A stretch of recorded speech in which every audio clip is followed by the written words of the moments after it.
ஹரிணியும் சித்து கிட்ட எனக்காக நீங்க ஒரு ஹெல்ப் பண்ணணும். ஆனா ஏன் எதுக்குன்னு கேட்காம பண்ணணும்னு சொல்ல, உனக்காக என்ன வேணா பண்ணுவேன். ஆனா அதுக்கு முன்னாடி என்ன உனக்கு பிடிக்குமான்னு கேட்க, பெருசா இன்ட்ரெஸ்ட் இல்ல இருந்தாலும் பிடிக்கும்னு சொன்னதும், இதுக்கு தானடா இத்தனை மாசமா காத்துக்கிட்டு இருந்தேன்னு பையன் வானத்துக்கும் பூமிக்கும் குதிக்க ஆரம்பிச்சு, எனக்கு இது போதும் இப்ப சொல்லு நான் என்ன பண்ணணும்னு. அவளும் உடனே கிரிஜாவோட போட்டோ எடுத்து காமிச்சு, நீங்க இவங்களோட வீட்டுக்கு ஏத்த மாதிரி ரூம் எடுத்து தங்கணும்னு சொல்ல, யாரு இவங்க? உங்க அம்மாவை நான் பார்த்திருக்கேன். ஓ உங்க சித்தியான்னு கேட்டதும், இன்னொரு தடவை அந்த மாதிரி சொன்னா அவ்வளவுதானே கடுப்பாகிறா. சரி அங்க தங்கி நான் என்ன பண்றதுன்னு கேட்டா, நீங்க அங்க தங்கி அவங்களோட பழகி அவங்கள எப்படியாவது உங்களை லவ் பண்ண வைக்கணும்னு சொன்னதும், ஏய் என்ன பார்த்தா என்ன ஆன்டி லவர் மாதிரி தெரியுதா? நம்ம ஏஜ் பொண்ணுங்களை பண்ண சொன்னாலே நான் பண்ண மாட்டேன், இதுல என்ன போய் ஒரு ஆன்டியை லவ் பண்ண சொல்றேன்னு ப்ளீஸ் ஹரிணி இது மட்டும் வேணாம்னு கெஞ்சுறான். ஆனா ஹரிணி அதெல்லாம் காதுல வாங்கிக்காம அவங்கள லவ் பண்ணா நான் அவங்கள லவ் பண்றேன்னு சொல்றா. சித்து யோசிச்சு பார்த்துட்டு என்னாலலாம் முடியாது போடின்னு சொல்லிட்டு போறான். அப்புறம் எல்லாரும் வீட்டில் உட்காந்து சாப்பிட்டுக்கிட்டு இருக்கும்போது ஃபர்ஸ்ட் நாள் இன்டர்ன்ஷிப் எப்படி போச்சுன்னு கேட்க, அம்மாவும் இதை கேட்டதும் எங்க போய்கிட்டு இருக்கேன்னு கேட்டா, வேற எங்க நம்ம கடையில தான்னு சொல்றா. அப்பா போக வேணாம்னு சொன்னாரு, அதெல்லாம் அவர்கிட்ட பேசி நான் சமாளிச்சிட்டேன். அப்புறம் இன்னைக்கு அஸ்வின் வீட்டுக்கு வந்தானு கோச்சிங் கிளாஸுக்கே வரமாட்டேன்னு சொன்னா என்னாச்சு?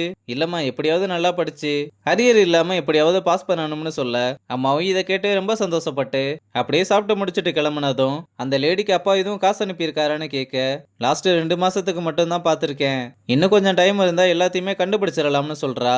சரி நீ ஏதோ பிளான் வச்சிருக்கேன்னு ஹரிணி கிட்ட என்னாச்சுன்னு கேட்டா, அது ஒரு ஆளை வச்சு மூவ் பண்ணிக்கிட்டு இருக்கேன் சீக்கிரமா சொல்றேன்னு சொல்றா. இங்க அந்த மனுஷன் என்னால எப்படி இதெல்லாம் பண்ண முடியும்னு புலம்பிக்கிட்டு இருக்க.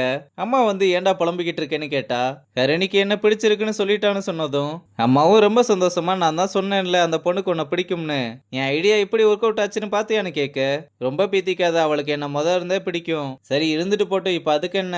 ஆனா அவ என்ன லவ் பண்ணணும்னா அவ சொல்றத நான் அப்படியே செய்யணுமா? இதாண்டா உங்ககிட்ட இருக்க பிரச்சனை. ஏண்டா அவளுக்காக மாலை போட்டு மலைக்கெல்லாம் போயிட்டு வந்த, இப்ப அவ கேக்குறத செய்யறதுக்கு என்ன? ஒழுங்கா அவ செய்ய சொல்றத செஞ்சு முடிக்கிற வழிய பாருன்னு சொல்லிட்டு போறாங்க. சித்து இவங்க வேற அவ என்ன சொல்லிட்டு போனான்னு தெரியாம இப்படி பேசிட்டு போறாங்கன்னு கடுப்பாகிறான். இங்க அப்பா ஊருக்கு போயிட்டு வந்ததுமே அம்மா அப்பா கிட்ட பேசாம அமைதியாவே இருக்கத பார்த்து, நான் ஊருக்கு போயிட்டு வந்தாலே ஓடி வருவேன், இப்ப என்னாச்சுன்னு கேட்க, எல்லாத்தையுமே என்கிட்ட இருந்து மறைச்சிட்டீங்கல்ல, நீங்க இப்படி பண்ணுவீங்கன்னு கொஞ்சம் கூட எதிர்பார்க்கல, எனக்கு எல்லாமே தெரிஞ்சிருச்சுன்னு சொன்னதும் அப்பாவுக்கு இதை கேட்டு தூக்கி வாரி போட்டுருச்சு. நமக்கு இதை கேட்டதுமே என்னாச்சுன்னு ஒன்றும் புரியல.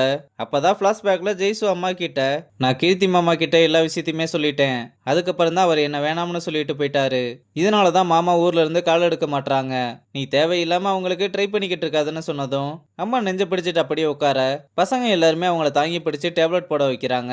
அம்மாவும் அப்ப இந்த கல்யாணம் நடக்காதான்னு கேட்க, தயவு செஞ்சு அதை விடுமா, எனக்கு நீதாமா முக்கியம்னு ஜெய்சு அழுததும் அம்மாவும் ஒரு வழியா சமாதானமாகறாங்க. இதெல்லாம் கேட்டதுக்கு அப்புறம் தான் அப்பாவுக்கு உசிரே திரும்பி வருது. அம்மாவும் இந்த விஷயத்த நீங்களும் என்கிட்ட சொல்லாம மறைச்சிட்டீங்களேன்னு அழுக, உங்ககிட்ட சொல்லக்கூடாதுன்னு இல்லம்மா, உன்னை கூட கொஞ்சம் காயப்படுத்த வேணாம்னு தான் சொல்லல, அப்ப இந்த வீட்டுல எது நடந்தாலும் என்கிட்ட சொல்ல மாட்டீங்களா? நான் முட்டாள் மாதிரி பாப்பாவுக்கு கல்யாணம் நடக்க போகுதுன்னு நினைச்சுக்கிட்டு இருந்தேன், ஆனா என் தம்பி கூட என்ன புரிஞ்சுக்கல இல்லைன்னு வருத்தப்பட, நம்ம பெத்தவங்க நம்ம புரிஞ்சுக்குவோம், ஆனா எல்லாருமே அந்த மாதிரி நினைக்க மாட்டாங்கல்ல, உன் தம்பிக்கு அந்த அளவுக்கு பக்குவம் இல்ல, நீ தைரியமா இரு, பாப்பாவுக்கு ஏத்த மாதிரி நல்ல பையன் கிடப்பான்னு சொல்லிட்டு போறாரு. இங்க கிரிஜாவும் அபார்ட்மெண்ட்டுக்கு வந்து இறங்குனதுமே ஜக்கு வந்திருந்தப்ப செக்யூரிட்டி வந்து பேசிக்கிட்டு இருக்கும்போது ஒரு ஆன்ட்டி வந்து என்ன பிரச்சனைன்னு கேட்டிருக்கும்ல, அந்த ஆன்ட்டி எல்லா விஷயத்தையுமே அப்படியே பத்த வைக்க, கிரிஜா இதை கேட்டு ரொம்பவே ஷாக் ஆகுறாங்க. அப்புறம் மது வீட்டுக்கு வந்ததுமே இப்ப எங்க போயிட்டு வரேன்னு கேட்க, ஃப்ரெண்டை பார்க்க வெளியே போயிட்டு வரேன்னு சொன்னா, அதான் இப்பெல்லாம் வீட்டுக்கே கூட்டிட்டு வரையாமே, இங்கே வர சொல்லி பார்க்க வேண்டியதானே? ஓ ஸ்பையெல்லாம் வச்சுட்டு போக ஆரம்பிச்சிட்டியா, உனக்கு யார் சொன்னது? அதெல்லாம் உனக்கு எதுக்கு? நான் வீட்டுல இல்லாத போது கூட்டிட்டு வந்திருக்க, யார் அவன்? இப்ப அவன் யாருன்னு உனக்கு தெரியணும் அவ்வளவுதானே? ஆமா அவன் நான் லவ் பண்ற பையன், நீ வீட்டுல இல்லாதப்போ நான் அவனை தான் கூட்டிட்டு வரேன்னு சொன்னதும் பலார்னு அவளுக்கு ஒரு அறை விட்டு, இன்னொரு தடவை நீ அந்த பையனை பார்த்தா அவ்வளவுதான்னு சொல்ல, என் வயசுக்கு நான் ஒரு பையனை லவ் பண்றது தப்பு இல்ல, ஆனா உன் வயசுக்கு நீ என்ன பண்ணிக்கிட்டு இருக்கேன்னு தெரியுதா? நானாச்சு அவனை என் பாய் ஃப்ரெண்டுன்னு சொல்லுவேன், ஆனா உன் கூட இருக்கால நீ என்னன்னு சொல்லுவ? எனக்கு அட்வைஸ் பண்றதுக்கு முன்னாடி உன் லைஃப்ல நீ எப்படி இருக்கன்னு தெரிஞ்சுக்கணும்னு சொல்லிட்டு போறா. மது இப்படி பேசிட்டு போனதுனால கிரிஜா ரொம்பவே வருத்தப்படுறதோட இந்த எபிசோட முடிச்சிருக்காங்க.